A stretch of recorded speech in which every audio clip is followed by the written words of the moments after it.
প্রিয় দর্শক শ্রোতা ভাই বোনেরা, বাংলাদেশি বাংলাভাষী বন্ধুরা, আপনাদেরকে স্বাগত জানাচ্ছি আজকের আমাদের এই অনুষ্ঠানে। একটি শিরোনাম দেখতে পাচ্ছেন, বাংলাদেশ রক্ষার ফর্মুলা ৩। ছাত্র জনতা, সেনা ও সরকারের দুর্ভেদ্য ঐক্য। শত্রুরা দেশভাগ ও রক্তগঙ্গা বইয়ে দেওয়ার ষড়যন্ত্রে রয়েছে। আল্লাহ চাইলে ক্ষুদ্র মশা বাহিনী দিয়ে বিশাল নমরুদ বাহিনীকে ধ্বংস করতে পারেন। আসলে আমাদের কাজে তো এরকম, যারা আল্লাহর সাথে থাকেন, সর্বশক্তিমান রাজাধিরাজের সাথে যারা থাকেন, তাদের কাজ তো এরকমই হয়। মশা দিয়ে নমরুদ দমন করা, বালি দিয়ে ট্যাঙ্ক ধ্বংস করে দেয়া, পোকা ব্যাং পঙ্গপাল দিয়ে ফেরাউন দমন করা, একটা লাঠি দিয়ে সাগরের বুকে বিশ্ব রোড তৈরি করে দেয়া, তিমির পেটে হারিয়ে গেলেও লা ইলাহা ইল্লা আনতা সুবহানাকা ইন্নী কুনতু মিনাজ জালিমিন বলে তিমির সহ সাগর পাড়ে চলে আসতে পারা মুক্তি নেয়া। এগুলো মুমিনদের ইতিহাস। যেহেতু তারা শাহানশাহর বিশ্বাসী এবং তার অনুগত বান্দাবান্দি, তাদের শক্তিমত্তার কোনো শেষ নেই। আল্লাহ অসীম শক্তির মালিক, সেই জন্য মুমিন কখন যে কি করবে এটা পৃথিবীর কেউ আইডিয়া করতে পারবে না। নজরুল যেমন বলেছেন, ওরে ও পাগলা ভোলা, দেরে তোর প্রলয় দোলা, কাঁধে নে দুন্দুবি ডাক, মার ওরে হায়দারি হাক, ডাক ওরে ডাক, মৃত্যুকে ডাক জীবন পানে। তো আসলে আমরা মৃত্যুকে জীবন পানে ডাকার মতো একটা জাতি তো, আলহামদুলিল্লাহ। প্রিয় বন্ধুরা, বাংলাদেশে এখন কি চলছে? আল্লাহ তাআলার পক্ষ থেকে আর মানুষের পক্ষ থেকে, আল্লাহর পক্ষ থেকে বৃষ্টি নেমেছে, পাহাড়ি ঢল নেমেছে, এগুলোতে মানুষের হাত নেই। কিন্তু আমাদের একটা বন্ধু আছে, আমরা যখন সাগরে পড়ে যাই তখন সে বন্ধু আমাদেরকে বাঁচাতে কোনো নৌকা, লঞ্চ, স্টিমার নিয়ে আসেন। আমাদেরকে আরো কিভাবে ডুবিয়ে দেয়া যাবে সেই প্রক্রিয়ায় তিনি সচেষ্ট হন। এমন বন্ধু, এমন নিকৃষ্ট বন্ধু পৃথিবীতে কারো না থাকুক, আল্লাহর কাছে দোয়া করি। তো আমরা তো সেটাই, আমরা যুগে যুগে বহু বছর থেকে আমরা দেখে আসছি, যখনই আকাশের বৃষ্টি নামে আমাদের দেশে, আল্লাহর নির্দেশে, যেহেতু এটা পলিমাটির দেশ, পাহাড় থেকে পলি আসতে হবে, একেবারে চীন ভারত হয়ে দীর্ঘ পথ ফাড়ি দিয়ে পলি আসতে হবে। পলি এসে আমাদের এই বঙ্গভূমি বদ্বীপ নির্মাণ করতে, ভিতরে মুসিবতের মধ্যে হাজারো সম্পদ থাকে, বিপদের মধ্যে সম্পদ থাকে, সেটা আসে, সেটা তো আসবে, সেটা হবে স্বাভাবিক প্রক্রিয়া। কিন্তু যখন পার্শ্ববর্তী আমাদের বন্ধুরূপী শত্রু, তারা যখন মানে একেবারে কওমে সাবার বাঁধ ভাঙ্গা,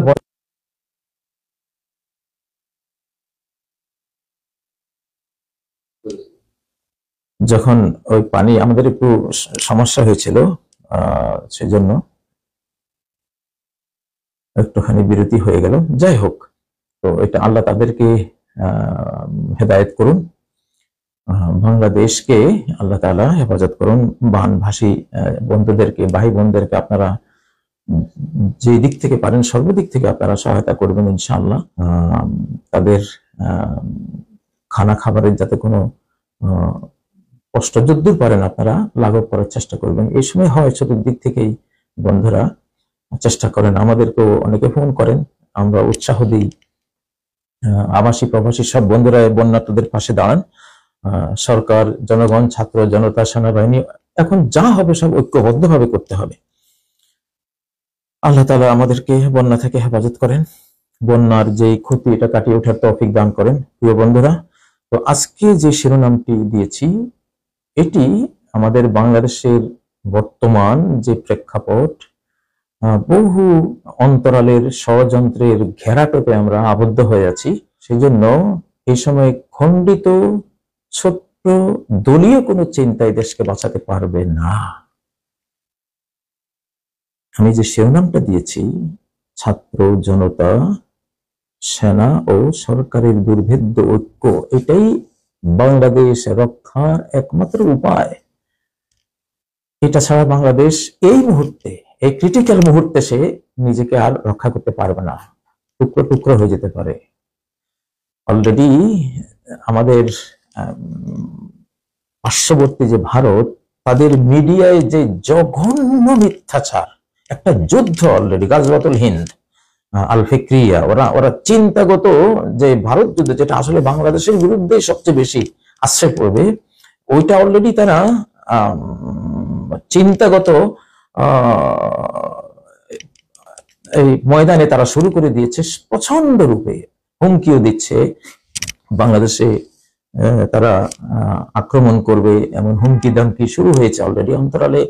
এই হুমকি দামকি গুলো আমরা সহজে নিচ্ছি না, কারণ হাদিসে যেহেতু আছে যে একটা যুদ্ধ এরকম আসবে। হাদিসটি তো আমি আরো বলেছি আপনাদেরকে, এই হাদিসটি ইমাম নাসাই বর্ণনা করেছেন, 3175 নম্বর হাদিস, সহিহ আল জামের মধ্যে বর্ণিত হয়েছে 4102 নম্বর হাদিস, যে ইসাবাতান মিন উম্মতি আহরাজাহুমুল্লাহু মিনান নার, আমার উম্মতের দুই দল মানুষকে আল্লাহ জাহান্নাম থেকে সেভ করে নিজের কাস্টডিতে, নিজের হেফাজতে, রহমতের কোলে নিয়ে নিয়েছেন। এহরাজ মানে হেফাজতে নিয়ে নেয়া, কোনখান থেকে নিয়ে যাওয়া, আল্লাহ নিয়ে নিয়েছেন। এরা জান্নাতি, এরা জাহান্নাম থেকে মুক্ত। কত বড় সৌভাগ্য! আমরা বাংলাদেশে যারা আছে, বিশাল সৌভাগ্য। 18 কোটি মানুষই এই সুযোগ নিতে পারেন। কি সুযোগটা? ওরা শত্রুতা করছে, আমি শত্রুতা করবে, ওরা এটাই বুঝে, কুকুর মুগুর ছাড়া কোনো ভাষা বোঝে না। তো আহরাজাহুমুল্লাহু মিনান নার ইসাবাতুন তাগজুল হিন্দ, একদল যারা হিন্দুস্তানের বিরুদ্ধে যুদ্ধ করবে, হিন্দুস্তান তাদের উপরে যুদ্ধ চাপিয়ে দেবে, নির্যাতন করবে। সেই 71-এর ওই যে রক্তগঙ্গা বইছিল, এটা তাদেরই পরিকল্পনায় হয়েছিল। 23শে মার্চের চিটাগাংয়ের বিহারি হত্যাকাণ্ড না হলে হয়তোবা 25শে মার্চের বাঙালি হত্যাকাণ্ড ঢাকায় হতো না।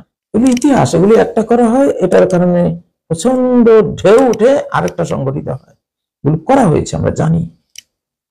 এরপর থেকে তো আমাদের বাংলাদেশে যা যা হয়েছে, একেবারে 72 থেকে 75, 75 থেকে 2009, 2009 থেকে এই পর্যন্ত যা হয়েছে, এগুলি সবকিছুর পিছনে তাদের শত্রুতা কাজ করেছে। তারা হিংসা করে আমাদেরকে। হিংসুকের ব্যাপারে আল্লাহ বলেছেন, মিন শাররি হাসিদিন ইযা হাসাদ, হিংসুক কখনো তোমার বন্ধু হবে না। ইবলিস আদমকে হিংসা করে, সে কখনো আদমের বন্ধু হবে না, হবে না, হবে না। এই জন্য তার থেকে পানা ছাড়ো। তুমি কোনো সমঝোতা করে বন্ধুত্বের হাত বাড়িয়ে দিয়ে তার বন্ধুত্ব পাওয়ার চেষ্টা করে কখনো সফল হবে না। কারণ তুমি ভালো থাকলে সে জ্বলে, তোমার উন্নতি হলে তার রাতের ঘুম হয় না, তোমার নিরাপত্তা সমৃদ্ধি আসলে সে জ্বলে পুড়ে ছাই ভস্ম হয়ে যায়। তাহলে তাকে তুমি কিভাবে তুমি সামলাবে? এই জন্য তাকে আল্লাহ সুপুর্দ করো, আল্লাহ তুমি তার থেকে আমাকে বাঁচাও। যে যারা এটা ভাবে যে বাংলাদেশ উন্নত হলে, স্বাধীন সার্বভৌম সমৃদ্ধ হলে আমার 7 সিস্টার স্বাধীন হওয়ার চেষ্টা করবে, যে বাংলাদেশ যেমন স্বাধীনতার সুফল ভোগ করছে, তারা আজকে স্বাধীন, তারা আজকে সার্বভৌম, তারা আজকে সমৃদ্ধ, তাদের কত উন্নতি হচ্ছে, এগুলো হলে কি হবে? এর প্রভাবটা পড়ে যাবে আশপাশে, তখন তারাও স্বাধীন হতে চাইবে। অতএব এই বাংলাদেশকে দাসদাসী বানাও, একে অপদস্থ বানাও, একে ভিক্ষার ঝুলি হাতে নেয়ার মতো পজিশনে নিয়ে যাও, একে সবসময় মারামারি হানাহানি, একে খরায়ও মারো, বন্যায়ও মারো, একে যেমনে পারো ওকে দমাও, না হলে তোমার এই অঞ্চল টিকবে না। এই যাদের পররাষ্ট্র নীতি, আপনি কিভাবে তাদেরকে বন্ধু বানাবেন? কখনো বানাতে পারবেন না, কখনো না। হ্যাঁ, বানাতে পারবেন যদি বলেন আমি ওনার সাথে আমার সম্পর্ক স্বামী স্ত্রীর, আমি দাসী, উনি মনিব। এইটা হলে আপনি তো আপনার তো গরু ছাগল আর ভেড়া কিনাকে দুম্বা হয়ে বেঁচে থাকা আর মানুষ হয়ে বেঁচে থাকা, পার্থক্য কি? তো আমরা তো আমাদের জাতীয় কবি বলো বীর বলো উন্নত মমশির, শির নেহারি আমারি নত শির, শিরোই শিখর হিমাদ্রির, আমরা তো সেই জাতি। ওয়া আনতুমুল আ'লাউনা ইন কুনতুম মুমিনিন, তোমরা সবার ঊর্ধ্বে যদি মুমিন হও।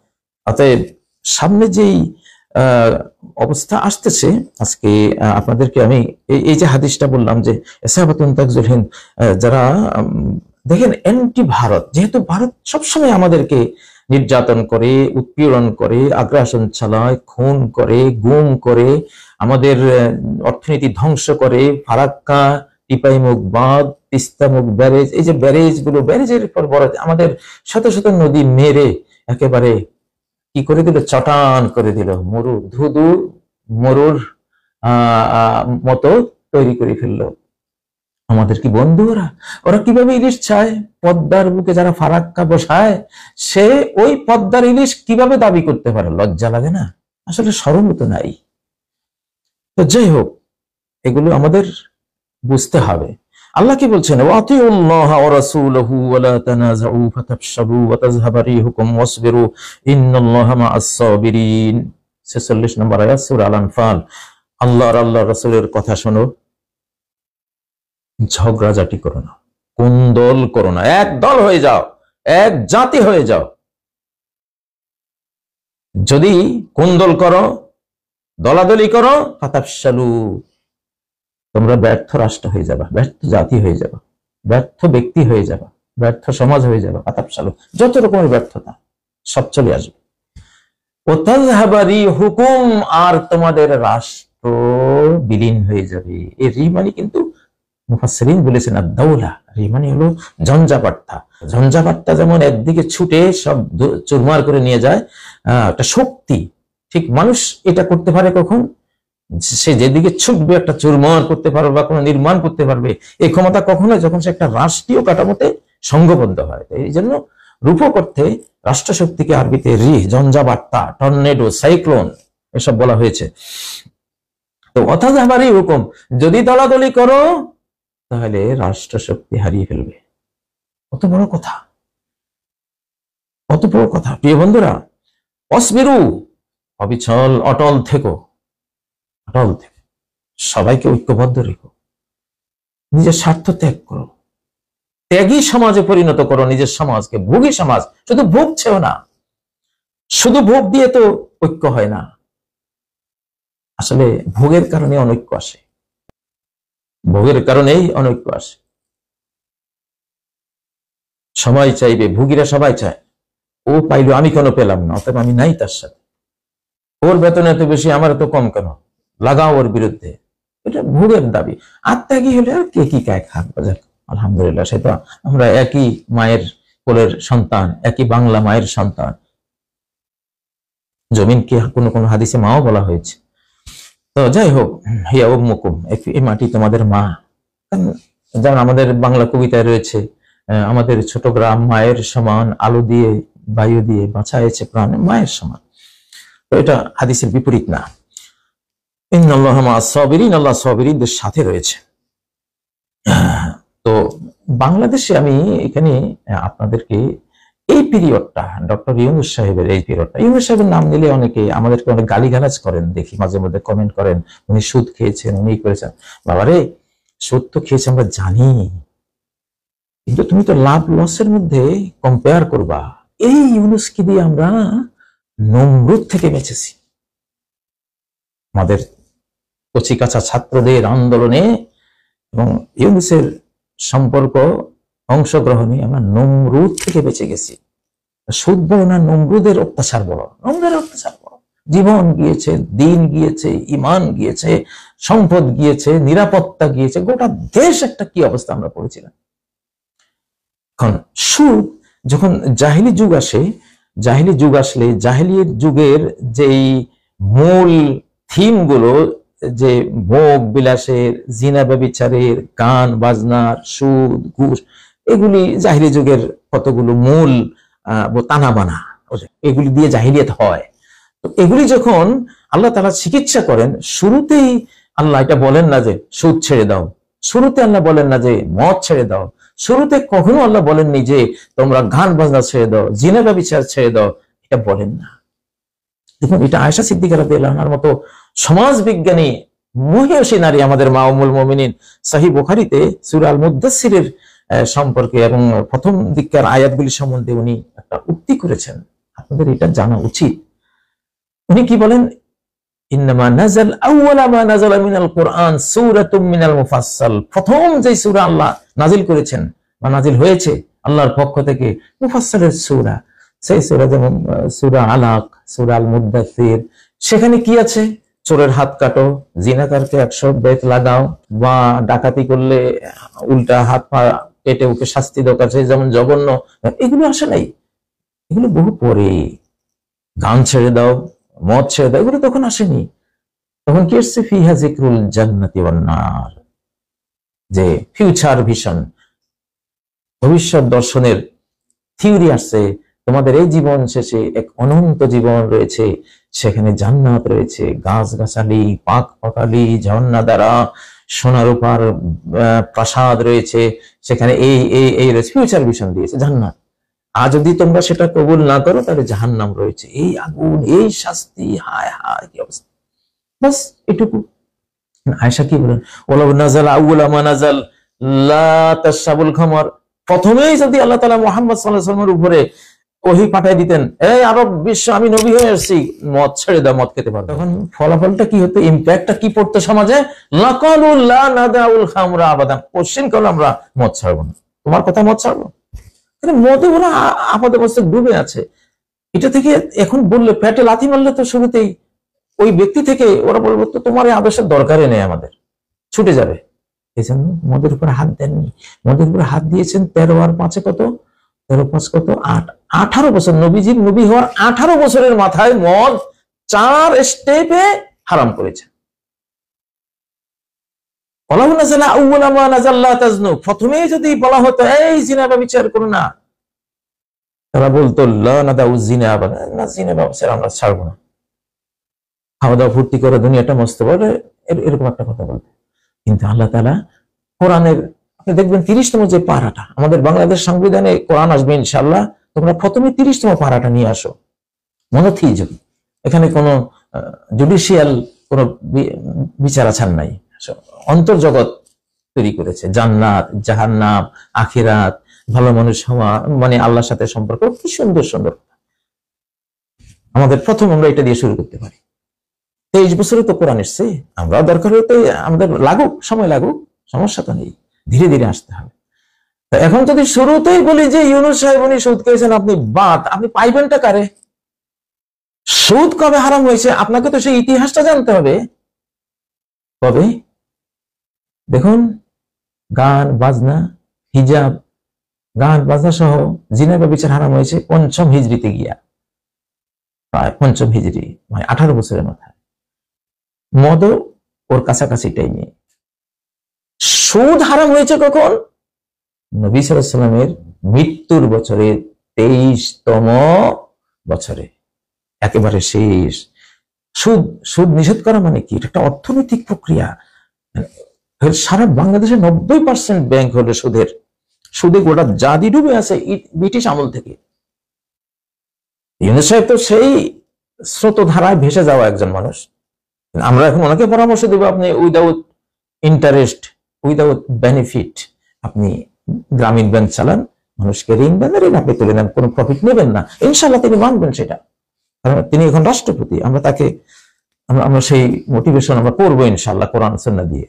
তিনি কি বুঝেন না তিনি নোবেল বিজয়ী একজন মানুষ? আপনারা দেখবেন যে এই ইউনূসকে দিয়ে একটা নমরুদ থেকে বেঁচেছি। কতকাল সারার মতো বুকটা, যে প্রধানমন্ত্রী মূল ব্যক্তি রাষ্ট্রের হইতে হবে একজন পুরুষ, পুরুষ পুরুষ পাচ্ছিলেন না, শুধু মহিলারা চাচ্ছে, ঠিক আছে ভালো, মহিলা আরব বিশ্বে আমাদেরকে সবাই লজ্জা দেয়। কি তোমরা কি বাংলাদেশে কোনো পুরুষ নেই? হাসিনা খালেদা ওরা দুইজনে। কত বড় হৃদয়টা, আল্লাহর কাছে দোয়া করে, যাক একটা পুরুষ পাইলাম। হ্যাঁ, দেখুন, নারীরা, পুরুষ হলো উপার্জন চরিত্রের, নারী পুরুষ দুইটা সমান। আল্লাহ তাআলা এক একজনকে এক এক সাইডে মর্যাদা দিয়েছেন, আমরা কাউকে, কিন্তু দায়িত্বের শ্রেণী বিভাগ আছে।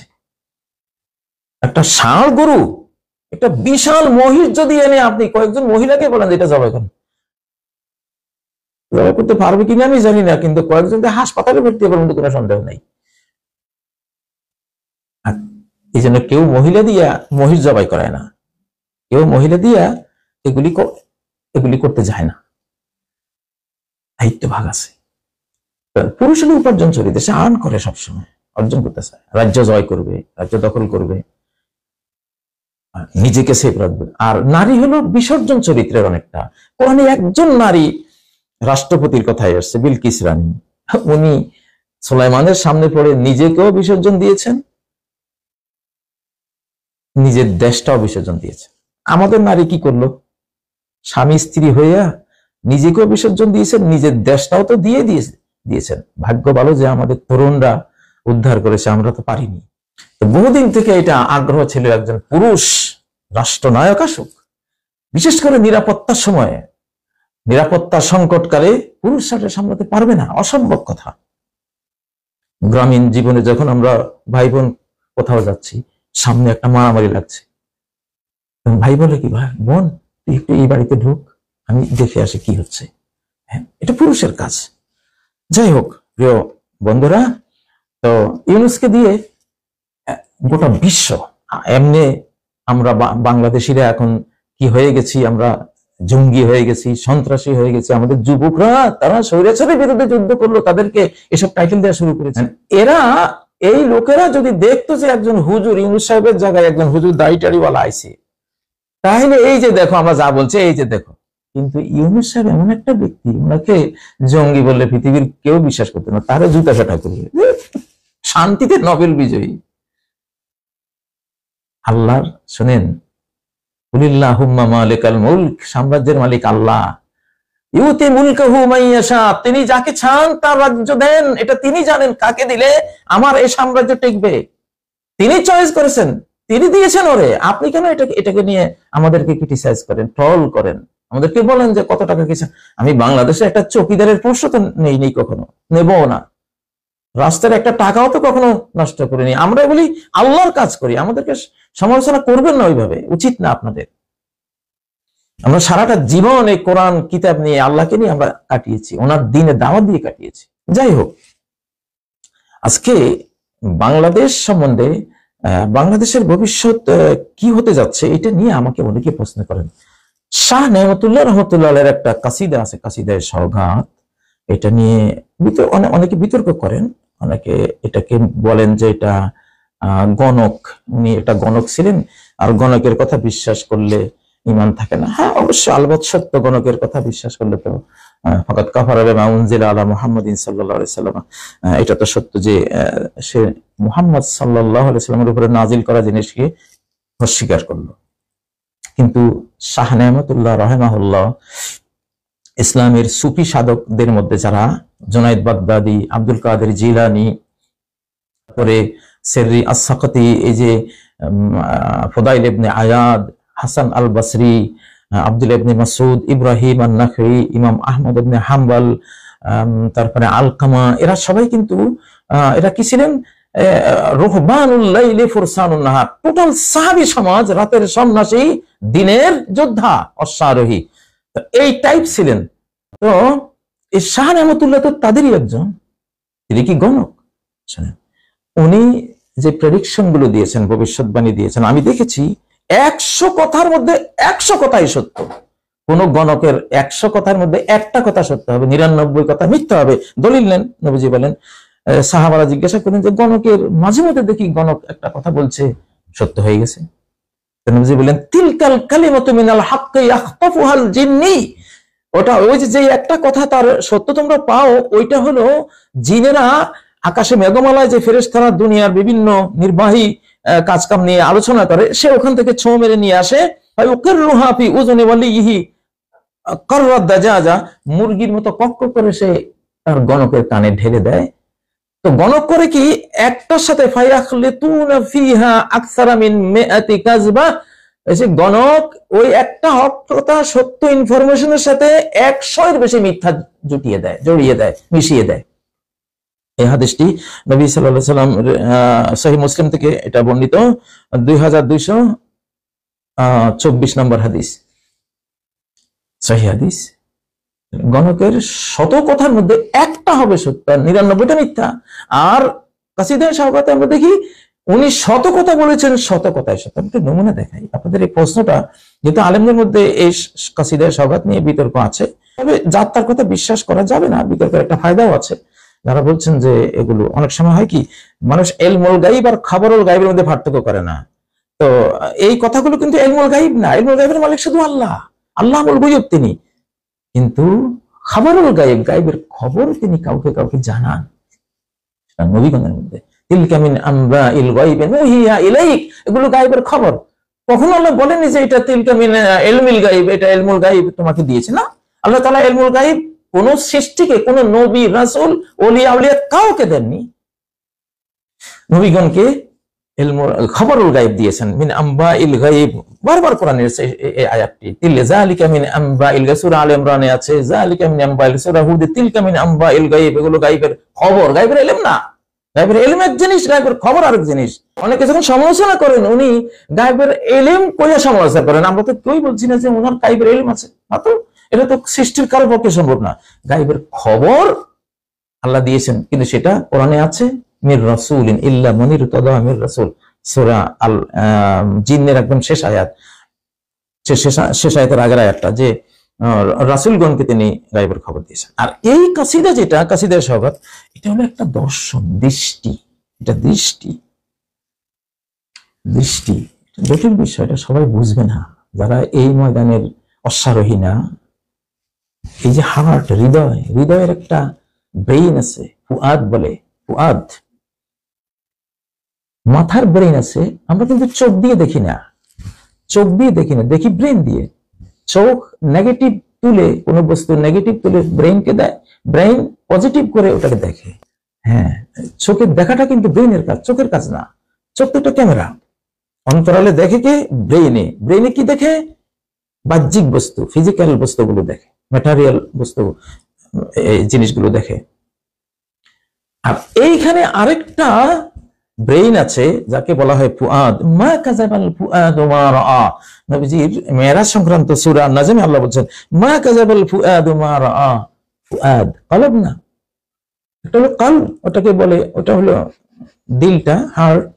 কিন্তু হার্টের উপরে একটা ব্রেইন আছে, এটা এখন আবিষ্কার হয়েছে, বিজ্ঞানীরা আবিষ্কার করেছেন। ওরা বলছেন 40,000 সেল আছে, কোষ। এখানে ব্রেইনেরটাতে আছে 2300 কোটি, আর এখানে আছে 40,000। এর 40,000 কোষের এক একটা কোষ ব্রেইনের 5,000 কোষের সমান, এক একটা কোষ, এত পাওয়ারফুল। এর ব্যাপারে আল্লাহ বলছেন কি, মা কাযাবাল ফুআদু মা রাআ। এই ফুআদ, অন্তর্নয়ন, অন্তরের যে ব্রেইন, দিমাগ, এই ফুআদ, সে যা দেখেছে মিথ্যা দেখেনি, দেখেছে সত্য, দেখেছে। দেখা, এটা দিয়ে দেখা যায়। শাহ রহমাতুল্লাহ উনি বলেছেন আমি দেখছি, মি বি নাম ফার্সিতে, আমি দেখছি। ওটা দেখা, এটা একটা ভিন্ন জগৎ। আমি কিছু মানুষ চিনি যারা এরকম দেখে, বাস্তব। হৃদয় একটা চক্ষু, এটা দিয়ে আল্লাহ তাআলা, আল্লাহ দেখান, অতীত দেখাতে পারেন, বর্তমান দেখাতে পারেন, ভবিষ্যতে দেখান। নবীজি বলছেন যে কান্নি আলাল হাউদ, আলা হাউদি আল আন, আমি যেন এখন আমার হাউজে কাউসারের উপরে বসা, আমি যেন দেখতে পাচ্ছি, হ্যাঁ, আমার হাউজে কাউসার। সহিহ বুখারী করেন হাউজে কাউসার অধ্যায়। তো তিনি দেখতে পাচ্ছেন। তার সাহাবীরা, সহিহ বুখারীতে হযরত হানজালা, আবু বকরের ঘটনা বর্ণনা আছে। হানজালা বলেন, ইয়া রাসূলুল্লাহ, ইন্না ইযা জালাসনা ইনদাক ফাতুযাক্কিরুনা বিন-নারি ওয়াল জান্নাহ, আমরা যখন আপনার কাছে বসি আপনি জান্নাত জাহান্নামের ওয়াজ করেন। কান্না রা'য়াল আইন, আমরা যেন আপনি যখন বলছেন তখন জান্নাতটা দেখে ফেলছি দুনিয়াতে বসে, যেন দেখে ফেলছি। যাদের হৃদয় আবরণ, পাপের আবরণ থেকে একেবারে স্বচ্ছ হয়ে যায়, আয়না গ্লাসের উপরে যখন কোনো কি পড়ে না, পানি নেই, কোনো দাগ নেই, পরিষ্কার, তখন সূর্যের প্রতিবিম্ব পড়ে। এটি আছে কোথায়? এটা সূরা কফের 22 নম্বর আয়াত, যে মৃত্যুর সময় মানুষের সব পর্দা খুলে যায়। লাকাদ কুনতা ফি গাফলাতিন মিন হাযা, তুমি গাফলতের পর্দার অন্তরালে ছিলা। ফাকাশাফনা আনকা গিতাক, সেই পর্দা আমি খুলে দিয়েছি। ফাবাসারুকাল ইয়াওমা হাদীদ, তোমার তোমার চক্ষু আজকে হাদিদ, হাদিদুন নাজার, হাদিদ মানে লোহা না, এখানে মানে তীক্ষ্ণ দৃষ্টি সম্পন্ন। তোমার অন্তরের এই অন্তর্নয়ন, তোমার এই চর্মনয়ন দুইটাই এখন তীক্ষ্ণ দৃষ্টি সম্পন্ন হয়েছে। সব দেখতে পাচ্ছ, ফেরেশতা দেখতে পাচ্ছ, আযাবের ফেরেশতা, রহমতের ফেরেশতা, কি হবে সামনে সব অলরেডি খুলে গেছে। যারা এই অন্তর সম্বন্ধে জানে না তারাই বলে যে উনি গণক। গণকের তো 99টা মিথ্যা হবে, একটা সত্য হবে। আপনি দেখুন, এই কথাটা এই জন্য বলছে, অনেকে বিতর্ক করছে না, আমাকেও প্রশ্ন করে, কিন্তু আমি তো জানি ওনার এই দৃষ্টিগুলি, ওনার এই দর্শনগুলি সত্য। আল্লাহ আমাকে সেই জ্ঞান দিয়েছেন, আমি সেই ময়দানে চলেছি, দেখেছি, বুঝেছি। আমি আমার বংশধারা এই জ্ঞানটা আছে, এবং আমার আশপাশে কিছু লোক আছে আমি দেখি, তারা দেখে। এরকম শাহ নেয়ামতুল্লাহ বাংলাদেশেও আছে, কয়েকজন সম্বন্ধে আমি জানি। তো দেখুন, উনি যে এই কবিতাগুলো বলেছেন, সেই কবিতাগুলোর মধ্যে এগুলি এগুলি এগুলি আপনি মনে করবেন এটা দৃষ্টি। আর আরো একটু বলি, না হলে এগুলো নিয়ে বিতর্ক যাবে না।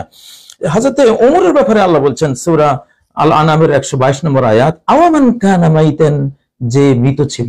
ওমর তাগড়া যুবক, আল্লাহ মৃত ছিল, মনটা, হৃদয়টা মৃত ছিল। ফাহিয়াইনাহু, আমি একে জীবিত করে দিয়েছি। ওয়াজআলনা লাহু নূরান, তার একটা জ্যোতি দিয়েছি, ওমরকে একটা জ্যোতি দিয়েছি। ইয়ামশি বিহি ফিন নাস, জ্যোতি নিয়ে সে মানব সমাজে চলে মানে আচরণ করে, কাজ করে, তার মিশন ভিশন পরিচালনা করে ওই আলোর ভিত্তিতে। সে আলো। ওমর যেটা আইডিয়া করতেন কাউকে দেখে, উনি দেখে ফেলতেন যেন, কারণ তাকে আল্লাহ নূর দিয়েছেন, সে আলো। ইত্তাকু ফিরাসাতাল মুমিন ফা ইন্নাহু ইয়ানজুরু বিনূরিল্লাহ। সাহাবীরা বলতেন যে মুমিনের যে অন্তর্দৃষ্টি, এটাকে ভয় করো, এটাকে ফালতু মনে করো না, এটা গণক বিদ্যা হাবিজাবি বলো না। ফা ইন্নাহু ইয়ানজুরু বিনূরিল্লাহ, সে তো আল্লাহ নূর দিয়ে দেখে, আল্লাহর আলো দিয়ে সে দেখে। ইন্না ফি যালিকা লাআয়াতিন লিল মুতাওয়াসসিমিন, সূরা আল হিজরে আল্লাহ কি বলছেন, যে এখানে এই যে কওমে লূতকে আমি ধ্বংস করলাম, বিভিন্ন জাতি ধ্বংস করলাম, এগুলোর মধ্যে অনেক নিদর্শন রয়েছে লিল মুতাওয়াসসিমিন আর লিল মুতাফাররিসিন, অন্তর্নয়নওয়ালা মানুষদের জন্য এতে রয়েছে। এটা 75 নম্বর আয়াত সূরা আল হিজরের। আর তাফসীরে আছে আল মুতাফাররিসিন, ইত্তাকু ফিরাসাতাল মুমিন। ফিরাসাত মানে কি? যে এরা কাউকে দেখলে, সিংহ যেমন, রয়্যাল বেঙ্গল টাইগার যেমন শিকার দেখলে ঝাঁপিয়ে পড়ে ওকে লুফে নেয়, কিছু হার্ট, হৃদয়ের চক্ষুওয়ালা এমন আছে যে কোনো একটা জিনিস তার সামনে আসলে টাইগারের মতো ঝাঁপিয়ে তার হৃদয়, তার তথ্য উদ্ধার করে নেয়, ইনফরমেশন নিয়ে নেয়। যেটাতে এই টাইপের মানুষ বহু আছে। আল্লাহ তাদেরকে নূর দিয়েছেন, তাদের পর্দা নাই, এই জন্য তারা এগুলি দেখে। তো এখন শাহ নেয়ামতুল্লাহ বলছেন, আমি কোনো খবর দিচ্ছি না, উনি বলছেন আমি দেখছি, আমি দেখে দেখে বলছি।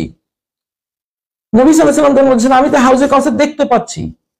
কান্নি ইন্নী লা আরাল ফিতানা তাকাউ খিলালা বুয়ুতিকুম কাওয়াকিল মাতার, সহিহ বুখারী কিতাবুল ইলমের হাদিস, যে আমি দেখতে পাচ্ছি ফিতনা ফাসাদ গুলো, অশান্তির উপকরণ গুলো, হে সাহাবীরা, তোমাদের বাড়ির উপরে ঝরছে বৃষ্টির মতো। আমি দেখছি, ইন্নী লা আরাল ফিতান, এটা কি চোখে দেখা? এটা এই ফুয়াদ দিয়ে দেখা। মা কাযাবাল ফুয়াদু মা রাআ। অন্তর নিয়ে বহুত পরিশ্রম করতে হয়, ইবাদত বন্দি করতে হয়, দীর্ঘ তাহাজ্জুদ করতে হয়, দীর্ঘ তেলাওয়াত করতে হয়, লক্ষ লক্ষ জিকির আজকার করতে হয়, আল্লাহকে খুব ভালোবাসতে হয়, আল্লাহর এমন বন্ধু হয়ে যেতে হয় যে হৃদয়টা ওই যে আকাশমুখী যে এন্টেনা আছে, এন্টেনার মতো হৃদয়টা আল্লাহমুখী যদি থাকে, তখন এগুলি দেখে তারা। শাহ নেয়ামতুল্লাহ দেখুন সে কি বলছে, আমি আপনাদেরকে কয়েকটা কথা তার এখান থেকে দেই। যে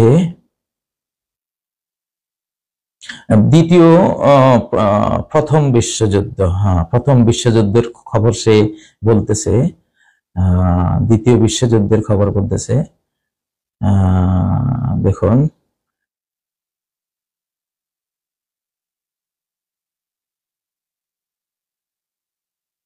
পশ্চিমে 4 সাল ব্যাপী ঘোরতর মহারণ, প্রতারণা বলে হারাবে এরণে জিমকে আলিফগণ। পশ্চিমা বিশ্ব কেন্দ্রিক তো প্রথম বিশ্বযুদ্ধ হয়েছিল। এটা 4 সাল ব্যাপী, 14, 15, 16, 17, 18 দেখেন উনি 1152 খ্রিস্টাব্দে 850 বছর আগের শাহ নেয়ামতুল্লাহ উনি অন্তর দিয়ে দেখেছেন, অন্তর্নয়ন এটা আল্লাহর নূরে নুরানি হয়ে ফেরাসত দিয়ে তিনি কোন সংবাদ দিচ্ছে না, বলছেন মেই দিলাম, আমি দেখতে পাচ্ছি যুদ্ধটা, যুদ্ধের চিত্রটা আমি দেখতে পাচ্ছি। তো সেখানে কি হলো, 4 বছর ব্যাপী যুদ্ধ হলো, ঠিক 4 বছরে হয়েছে। এবং প্রতারণা বলে হারাবে এর অনে জিমকে আলিফগণ, জিম মানে জার্মানি, জাপান, আলিফগণ মানে আমেরিকা, ইংল্যান্ড, ইটালিও আছে মনে হয় এর মধ্যে, ইতিহাস বলে দেখবেন। আলিফ আলিফ বলতে আমেরিকা নেতৃত্বে যারা, তাদের শুরুতে আদ্যাক্ষর হলো আলিফের। দেখেন কিভাবে মিলে গেল। আচ্ছা 10 নম্বরে কি বলছে, এ সমর হবে বহু দেশ জুড়ে অতীব ভয়ঙ্কর, নিহত হইবে এতে 1,30,00,000 নারী নর।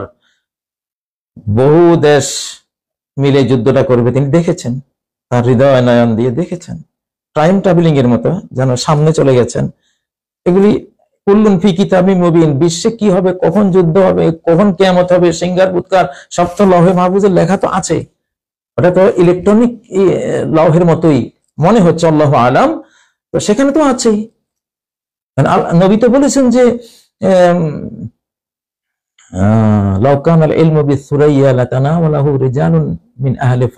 সালমান ফার্সির কথা বলছিলেন যে সালমান ফার্সির বংশের কিছু লোক এতটা তারা যোগ্য হবে, অন্তর্ভেদী হবে যে যদি সপ্তর্ষি মণ্ডলে আকাশেও কোনো জ্ঞান বিজ্ঞান থাকে, তথ্য থাকে, এর বংশের লোকেরা ওখান থেকে নিয়ে আসবে। এই জগৎ অস্বীকার করা যাবে না, তাহলে গণক বলার কোনো সুযোগই নেই। গণক কথা তো হাদিসে বললাম 99টা মিথ্যা বলে, আর ইনি 100টাই সত্য বলেছেন। নিহত হইবে এতে 1,30,00,000, ব্রিটিশদের পরিসংখ্যানে আছে 1,31,00,000 মরেছে। তো আরবি হিসাবে নিয়ম আছে, আরবি ফার্সিতে তারা রাউন্ড ফিগার বলে, খুচরাটা বলে না। 1,30,00,000 বলেছেন। ব্রিটিশ যে আছে হিসাব নিকাশ তারা করেছিল, 1,31,00,000 বলেছে ওরা। সত্য? আচ্ছা, এখানে অনেক কথা আছে সত্য, এগুলি আপনাদের কাসিদায়ে সওগাত খুললে, ইসলামিক ফাউন্ডেশন কাসিদায়ে সওগাতের অনুবাদ করেছে, কাসিদায়ে সওগাত নামে ইসলামিক ফাউন্ডেশন অনুবাদটা আছে, মদিনা পাবলিকেশনসও আছে। বাংলাদেশের জন্য খুব জরুরি এটা, এখন আপনারা দেখবেন। এটা আবু হুরায়রার গোপন জ্ঞানের আধ্যাত্মিক ভাষণ, আলতু ফালতু কথা না। আর এগুলি কোনো গাইবের সাথে কোনো সম্পর্ক না, এগুলো দেখা জিনিস। আপনার কাছে যেটা গাইব লাগে, ওনার কাছে সেটা শাহাদা, ওনার কাছে সেটা বাস্তব, ওটা গাইব না। যেমন চোখের জ্যোতি পরীক্ষা করতে গেলে যখন বসানো হয় যে ইংরেজি অক্ষর বা বিভিন্ন অক্ষর দেয়, বড় দেয়, দেখতে পাচ্ছেন? হ্যাঁ পাচ্ছি। ছোট্ট করে না, দেখি না। অথচ একজনের চোখ ভালো, সে কিন্তু দেখতেছে, যার চোখের জ্যোতি কম সে কয় না, আমি তো এখন দেখিনি। তা আপনি দেখবেন কোথেকে? আপনার তো চোখের অবস্থা ওই 80 বছরের বুড়োর মতো, আপনার হৃদয়ের চোখটা ওই রকম, আপনি তো দেখবেন না। আরেকজন দেখা অস্বীকার করবেন কেন? এগুলো দেখা, এগুলোর সাথে গায়েবের সম্পর্ক না। এক শ্রেণীর হৃদয় এমন আছে, দুই চক্ষু যখন ঘুমায় হৃদয় তখন জাগ্রত, সে দেখে। আমার চোখের দেখা এরকম লোক আছে, বাংলাদেশে আছে কত এরকম। আমি তাদের সাথে চলেছি, এখনো চলি, তাদের সাথে আমার সম্পর্ক আছে। এরকম কয়েকজন লোক আমি চিনি, নারী, পুরুষ, বৃদ্ধ, এরকম। তো আচ্ছা দেখেন, দ্বিতীয় বিশ্বযুদ্ধ সম্বন্ধে উনি 1152 খ্রিস্টাব্দে বলে গেছে, 850 বছর আগে। প্রথম মহাসমরের শেষে 21 বছর পর শুরু হবে ফের আরো ভয়াবহ দ্বিতীয় সমর। আপনি কল্পনা করতে পারেন? ঠিকই 18 সালে প্রথম বিশ্বযুদ্ধ শেষ, এরপরে 19 থেকে 39 হিসাব করেন, 21 বছর। 21 বছর পরে দ্বিতীয় বিশ্বযুদ্ধ সেখানে শুরু হয়েছে। অনেক কথা এখানে উনি বলেছেন। সেখানে দেখেন 16 নম্বর ছন্দে কি বলছেন, বিজ্ঞানীগণে লড়াইকালে অতিশয় আধুনিক করিবে তৈয়ার অতি ভয়াবহ হাতিয়ার আণবিক। একটা দ্বিতীয় বিশ্বযুদ্ধে জাপানের নাগাসাকি হিরোশিমায় ব্যবহৃত হয়েছে, আমেরিকা ব্যবহার করেছে। দেখেন ওনার এখানে সেই কথাটা। লর্ড কার্জন এই জন্য এই কাসিদা নিষিদ্ধ করেছিলেন। দেখে যে সব বনে সব মিলে যাচ্ছে। এটা সাধারণ এই হৃদয় বিষয়ে এলমুল কুলুব, কুলুবের জ্ঞান যার নাই, এলমুল আফইদা ফুআদ সম্বন্ধে যার জ্ঞান, সেটা বলবে যে এটা তো গণক। কিসের গণক নিয়ে? তুমি মূর্খ, তুমি এই বিষয়ে জানো না, চুপ থাকো, কথা বলো না এই বিষয়ে। এটা অন্য জগৎ, এটা পৌরাণিক জ্ঞানেরই একটা জগৎ। নবী রাসূলগণের রেখে যাওয়া এলমের ওয়ারিস আছে, তারা এগুলি দেখে সচক্ষে। দেখুন সব কথা এখানে আপনারা পড়বেন, আপনারা পড়লে তখন দেখবেন কিভাবে মিলে যাচ্ছে। জগৎ জুড়িয়া 6 সাল ব্যাপী এই রণে ভয়াবহ হালাক হইবে অগণিত লোক ধন সম্পদ সহ। 6 সাল ব্যাপী, 6 সালে হয়েছে, 39 থেকে 42, কত বছর? 6 বছর। এবার আসেন, আমি অনেক কথা এখানে আছে, এবার বাংলাদেশ সম্বন্ধে কি আছে আপনি দেখেন। এখানে একটা কথা না বললে নয়, এটা 30 নম্বর প্যারায় আছে। নগ্নতা আর অশ্লীলতায় ভরে যাবে সব গেহ, নারীরা উপরে সেজে রবে সতী, ভেতরে বেছিবে দেহ। দেখেন, মিলে দেখেন আপনার সমাজের সাথে এগুলি। হাদিদ, অন্তর্দৃষ্টি দিয়ে দেখা। আল্লাহ দেখিয়েছেন। ওমর যেমন বলছেন, ইয়া সারিয়াতাল জাবাল, আমার সেনাপতি পাহাড়ের দিকে তাকা। 1000 কিলোমিটার দূর থেকে সেনাপতি কি কমান্ড করতেছেন, সেনাপতি সেটা শুনতে পাচ্ছেন এবং তিনি ফিরে গেছেন সেভাবে, এবং তিনি বিজয়ী হয়েছেন। এগুলি দেখা, এগুলি গায়েবের সাথে সম্পর্ক না। এই হৃদয়টা স্যাটেলাইটের চেয়ে বড় শক্তিশালী, সিরাজ মুনিরা, সূর্যের চেয়ে জ্যোতির্ময়। যদি আপনি এটাকে স্বচ্ছ রাখতে পারেন, ফালাম্মা যাগু আযাগাল্লাহু কুলুবাহুম, আপনি তো আল্লাহ থেকে সরে গেছেন, আপনি তো আছেন দুনিয়া লইয়া, দুনিয়ার খড়কুটা বাহ্যিক। আপনি জ্ঞান মনে করেছেন কতগুলো শব্দকে, বর্ণনাকে। না, জ্ঞান হলো জ্যোতির নাম, আল ইলমু নূর। সেই নূরটা যার হৃদয়ে আসে, দীর্ঘ সাধনা শেষে, দীর্ঘ ইবাদত শেষে, দীর্ঘ তেলাওয়াত জিকির শেষে, আল্লাহর সাথে দীর্ঘ সম্পর্ক শেষে এই জ্ঞানটা, এই নূরটা আসে, তখন এগুলি হয়। ইউনিভার্সিটিতে বসে এগুলি হয় না। আচ্ছা, এবার দেখেন বাংলাদেশ নিয়ে উনি কি বলছেন।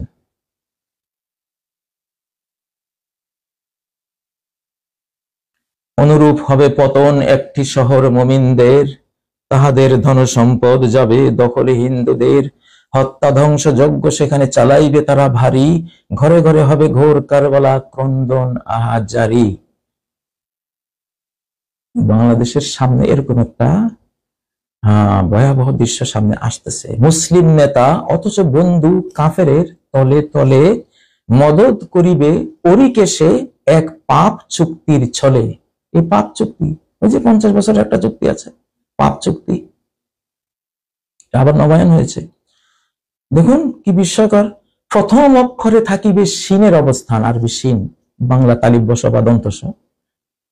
যে নেতার কারণে সর্বনষ্ট হবে বাংলাদেশে, তার নামের শুরুতে সিন। শেষের অক্ষরে থাকিবে নুন বিরাজমান, শেষের অক্ষরে থাকবে নুন। মিলেন বাংলা দন্তন আর বাংলা তালিব বসা বা দন্তস, অর্থাৎ আরবি সিন আর আরবি নুন। কার নামের শুরুতে সিন, কার নামের শেষে নুন। ঘটিবে তখন এসব ঘটনা মাঝখানে 2 ঈদের, ধিক্কার দিবে বিশ্বের লোক জালিম হিন্দুদের। বন্ধু সেজে এই সর্বনাশগুলি তারা করবে। মহরম মাসে হাতিয়ার হাতে পাইবে মুমিনগণ, ঝঞ্ঝার বেগে করিবে তাহারা পাল্টা আক্রমণ। গোটা মুসলিম জাহান তখন আসবে বাংলাদেশের সাহায্যে, তারা প্রতিশোধ নেবে। শেষ কথা আর আমার এখানে বলার দরকার নেই, আপনারা পড়ে নেবেন। প্রতিশোধ নেবে এবং আক্রমণকারীদের সবকিছু তারা দখল করে নেবে, আসবে সামনে। দুঃখের কিছু নেই। আমি এই জন্য আজকে ওই কথাটা রেখেছিলাম, আল্লাহ চাইলে মশা দিয়ে নমরুদ দমন করতে পারেন। বাংলাদেশে যে ছাত্রদের আন্দোলনটা হয়েছে, এটা তো আমার কাছে সেটাই মনে হয়েছে, মশা দিয়ে নমরুদ দমন হয়েছে একবার এখানে। এই ছাত্র কচি কাছা, বাচ্চা কাচ্চা .com, কি আছে এদের, পুরো বিষয়টাই অলৌকিক হয়েছে, আল্লাহ করিয়েছেন। এটা যেন যেই শক্তি চেপে বসেছিল আমাদের দেশীয়, দেশের বাইরে যে শক্তিটা চেপে বসেছিল, এটা সবাই আশাবাদ দিয়ে দিয়েছে, এটা কবে হবে, এটা এখান থেকে মুক্তির আর উপায় নাই। কিন্তু মুক্তি মিলেছে কিনা? মিলেছে। যাই হোক, এই কথাগুলো কিন্তু আমার না, শাহ নেয়ামতুল্লাহ রহমতুল্লাহ 1152 খ্রিস্টাব্দে তিনি বলেছেন, আজ থেকে 850 বছর আগে আপনাদেরকে দিলাম। এটাকে আপনারা গণবিদ্যা বলবেন না, এটা পড়লে ইমান থাকবে না, বলবেন না। আপনারই ইমানের দুর্বলতা আছে, এগুলো আছে ইসলামে।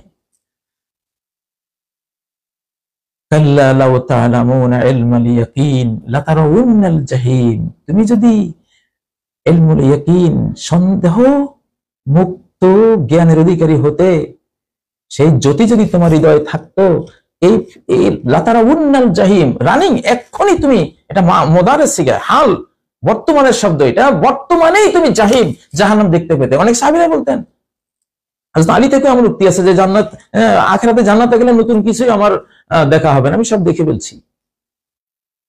সাহাবীদের উক্তিটা শুনালাম হযরত হানজালার, কান্না রায়াল আইন, জান্নাত জাহান্নাম তো দেখতে পাচ্ছি যেন সচক।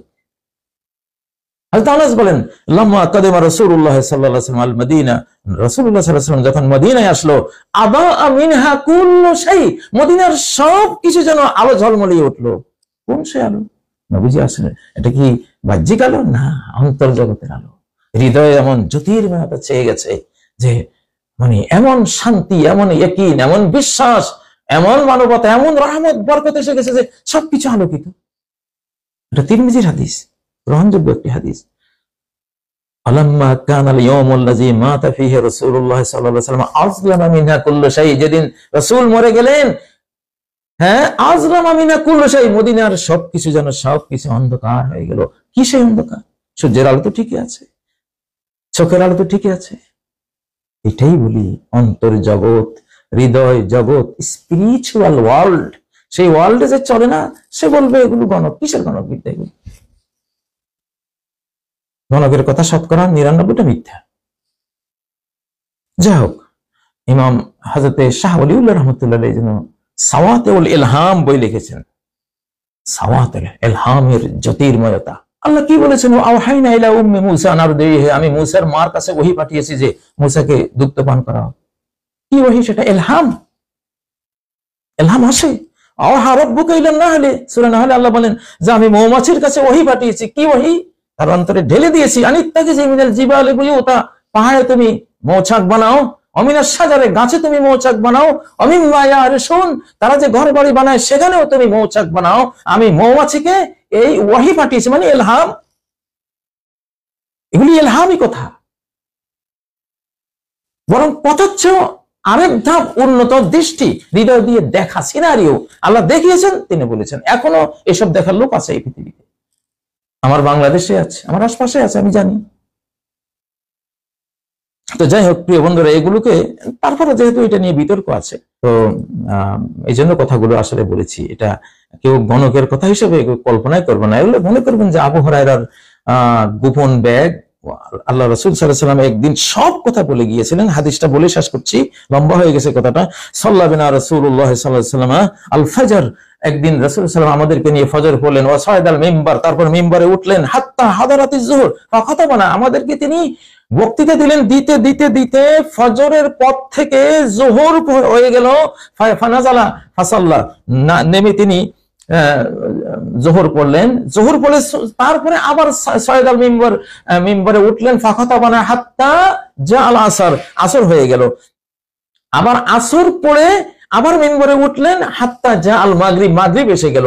আখবারানা বিমা হুয়া কায়িনুন বিমা হুয়া কান বিমা কান ওয়া মা হুয়া কায়িন, যা অতীতে হয়েছে, যা সামনে হবে, সবকিছু আল্লাহ রাসূল আমাদেরকে সেদিন জানিয়েছিলেন।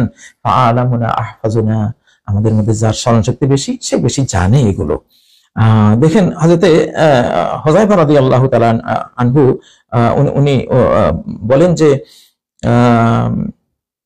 মা মিন কাঈদ ফিতনাতিন ইলা আন তাকুম আস-সাআহ ইয়াবলুগু মান মাআহু 300 ফাসাইদান, যে কোনো রাষ্ট্রের ফিতনাকারী, অশান্তি সৃষ্টিকারী, মারদাঙ্গাকারী, ষড়যন্ত্রকারী, এই টাইপের যে লোকগুলো আছে, কিয়ামত পর্যন্ত যার ফলোয়ারের সংখ্যা 300 থেকে শুরু, 300, 400, 500, 3 লাখ, 5 লাখ, মানে 3 থেকে শুরু, এরকম ফলোয়ারওয়ালা যারা আছে 300 থেকে শুরু, এদের প্রত্যেকের ইল্লা সাম্মাহু লানা রাসূলুল্লাহ সাল্লাল্লাহু আলাইহি ওয়াসাল্লাম, আল্লাহ রাসূল তাদের নাম নিয়েছেন, তাদের কথা বলেছেন।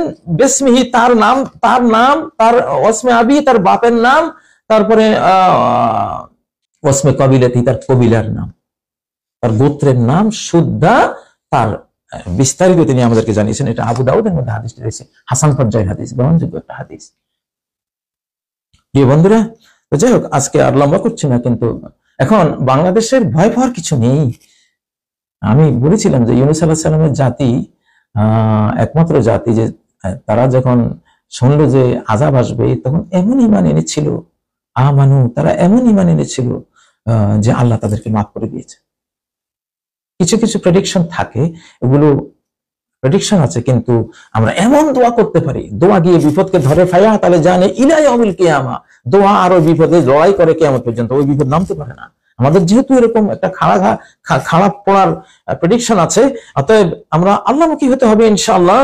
যদি ইব্রাহিমের মতো হতে পারি, ইব্রাহিম খলিল আলাইহিস সালামের মতো হতে পারি, তাহলে নমরুদের মতো বিশাল বাহিনীকে মশা দিয়ে চাষ করে দিলেন, চার পোকা দিয়ে যেমন ফেরাউন দমন করেছেন এমন দমন করে দিবেন ইনশাআল্লাহ, ভয় পাবেন না। তো আল্লাহ তাআলা বাংলাদেশকে রক্ষা করুন। এই জন্য ঐক্যের এখন কোনো বিকল্প নাই, কোনো বিকল্প নাই। আল্লাহ তাআলা আমাদের হেফাজত করুন। আসসালামু আলাইকুম ওয়া রাহমাতুল্লাহি ওয়া বারাকাতুহু।